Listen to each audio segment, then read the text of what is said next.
To tell you the story of one man. The one man was my dad. His name was Robert Hunt. He died at his desk at IBM 35, 40 years ago. He was a controller, which is a fancy title for super accountant. And his job was hard to explain at the time, so I'm going to break it down for you in a minute. But it's really not a story about my dad. It's a story about everybody's dads, everybody's moms, everybody's uncles. There are so many unrecognized men and women in our history, in our day-to-day lives. The nurse that catches a rare drug interaction and saves someone's life. The dental hygienist who notes a precancerous growth on the bottom of your tongue while they're doing their cleanings. The parcel driver who sees your misdelivered parcel from a different company, blocks away, picks it up and drops it off at your house.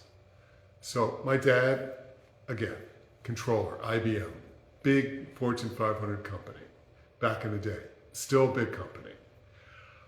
His job, and I'll break it down, was to manage the stock dividend.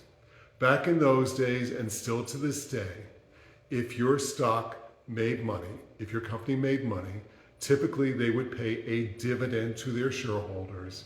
Once a quarter was typical. And for stock prices to go up back in the day, the idea was earnings needed to increase so that the dividend payout quarter over quarter would increase. If I've put you all to sleep so far, that's about as much math as we're going to cover. The rest is psychology and grit and doing the job. So if everyone's ready to take a deeper dive, IBM had 40 divisions. So that meant they actually had 40 controllers. Each division had someone in charge of keeping track of how much money came in, how much their expenses were, how much the profit was. And my dad's job was to know how much each of these 40 divisions had to contribute quarter over quarter every year in order to increase that 1 cent change in the dividend on the upside, because that's what Wall Street rewarded. And if you did not go above that number, if you, God forbid, did not hit that number, Wall Street would tear your stock apart. So as long as things were good, and my dad did this job forever, and he got so stressed out at the end of the quarter, every 3 months, because that guy in France, the controller in France, he didn't care about the number. So my dad had to figure out whether he was lying about the number, whether he was going to hit the number, whether my dad needed to get another division to move employees around to create more profit in a short period of time to compensate for this clown in France. And he did that. And he did it well, and he got a couple raises along the way.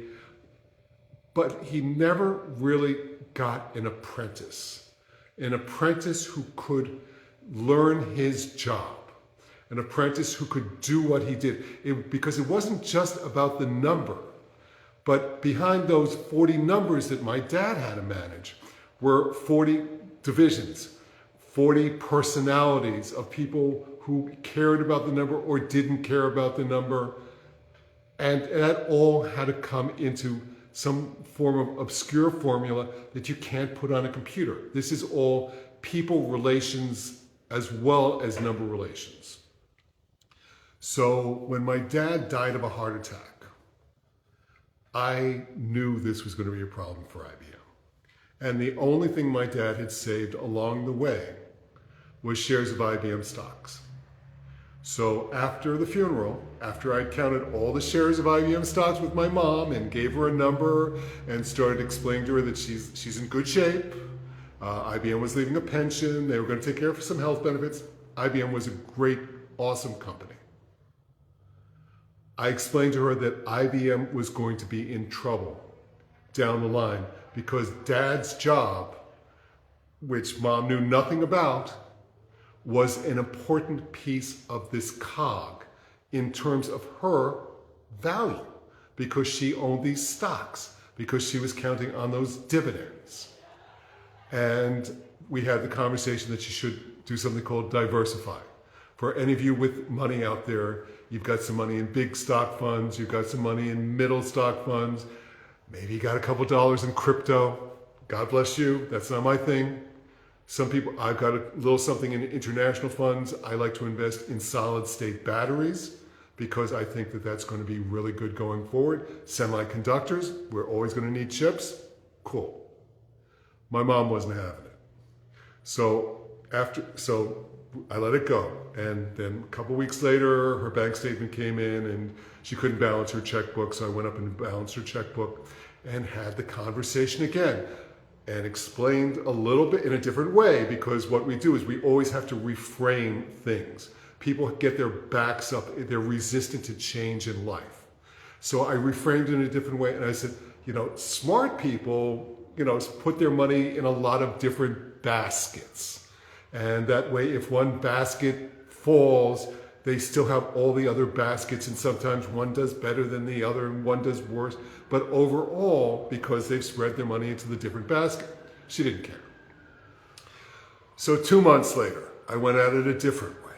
I had done some research and I said, these other stocks, these other mutual funds are doing better than IBM right now. So maybe we can take a little bit out of the IBM.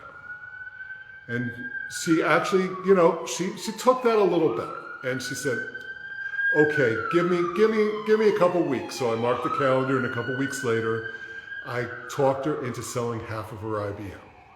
She did not talk to me for 3 weeks.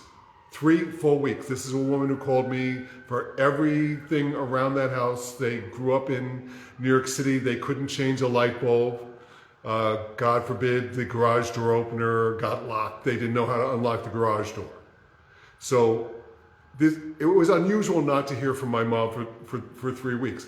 But I knew that she was upset about selling the IBM and that I had forced her against her will to sell the IBM. And then, sure enough, the new guy in my dad's job didn't manage the number. And IBM did not raise their dividend the next quarter. And their stock and the entire stock market as a result, because IBM was such a big part of the stock market, fell precipitously. IBM lost almost half of its share value in a week, most of it on one day. I get a phone call. It's my mom. And it's like, hey mom, what's going on? Oh yeah, I wanted to check in. I said, what's wrong? I knew what was wrong because I was Notre Dame here. I knew that my dad's job was that there was no one to replace him, because I was an apprentice at IBM all through college. I had seen people come and go under him. I'd seen that his position wasn't respected by the other accountants in his division. His boss kind of knew what he did. His boss's boss loved him because my dad made them all a ton of money because of that increasing share price, because their dividend went up every quarter. So some people in the company knew how important my dad was, but not important enough to manage having a replacement for him. So my mom, she starts in, she goes, I had a question. And I said, sure. She goes, why didn't you make me sell all the IBM? And I was smart. I did not do what she would have done or what my dad would have done and said, well, I did tell you so. I took a breath, I took a beat, and I said, Mom, you haven't called me for 3 weeks. I said, because I made you sell half of your IBM. I asked you several times to sell more, but you didn't. The good news, there's still money. We are in good shape. Some of the other things did not get trashed in the stock market when IBM lost all that money. Cool. We made it all back and more.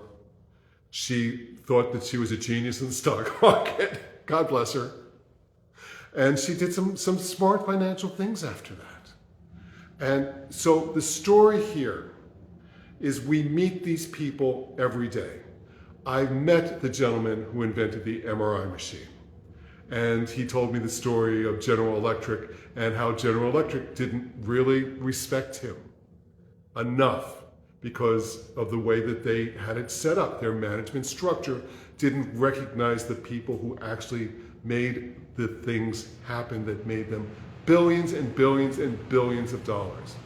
I met the woman in charge of artificial intelligence at Dell Computers in Berlin, we were talking about autonomous vehicles. And I gave her some ideas for 5G safety and pedestrians. And they're actually incorporating some of that into their product. So you never know, if you're leveling up, if you're meeting the right people in life, who you're actually talking to sometimes. And everybody has something to share with us. Everyone has a story. Everyone can help us in some way or take something that you can help them with and introduce you to more cool people. So that's the story of my dad, Robert Hunt. Rest in peace. It's been a long time, Dad. This is the first time I was actually able to tell the story this way. Take care. I'm Coach Ron. I help inventors get their products to market. I help people jumpstart their lives. I'm the change agent. I'm a reactant. I'm a catalyst coach. You all have a great day out there, and God bless.